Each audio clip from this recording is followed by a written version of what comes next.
It was a Monday in Washington, January 21st.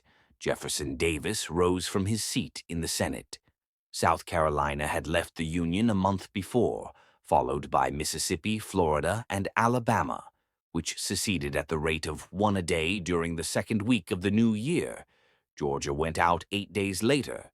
Louisiana and Texas were poised to go. Few doubted that they would, along with others. For more than a decade, there had been intensive discussion as to the legality of secession, but now the argument was no longer academic. A convention had been called for the first week in February at Montgomery, Alabama, for the purpose of forming a confederacy of the departed states, however many there should be in addition to the 5 already gone. As a protest against the election of Abraham Lincoln, who had received not a single Southern electoral vote, secession was a fact, to be reinforced, if necessary, by the sword. The senator from Mississippi rose. It was high noon. The occasion was momentous and expected. The galleries were crowded, hoop-skirted ladies and men in broadcloth, come to hear him say farewell.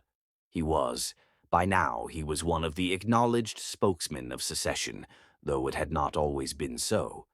By nature, he was a moderate, with a deep devotion to the Union. He had been for compromise so long as he believed compromise was possible. He reserved secession as a last resort. Yet now they were at that stage. In a paper which he had helped to draft and which he had signed and sent, as advice to his state in early December, his position had been explicit. "The argument is exhausted," it declared. "All hope of relief in the Union is extinguished." At last he was for disunion, with a Southern Confederacy to follow. During the 12 days since the secession of Mississippi, he had remained in Washington, sick in mind and body, waiting for the news officially. He hoped he might be arrested as a traitor, thereby gaining a chance to test the right of secession in the federal courts. Now the news had been given him officially the day before, a Sunday, and he stayed to say goodbye. He had never doubted the right of secession. What he doubted was its wisdom. Yet now it was no longer a question even of wisdom.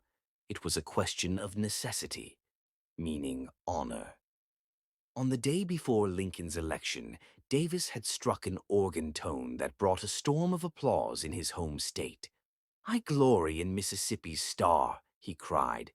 "But before I would see it dishonored, I would tear it from its place, to be set on the perilous ridge of battle as a sign around which her bravest and best shall meet the harvest home of death."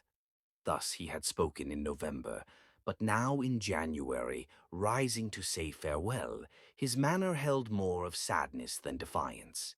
For a long moment after he rose, he struck the accustomed preliminary stance of the orators of his day. High-stomached, almost sway-backed, the knuckles of one hand braced against the desk top, the other hand raised behind him with the wrist at the small of his back.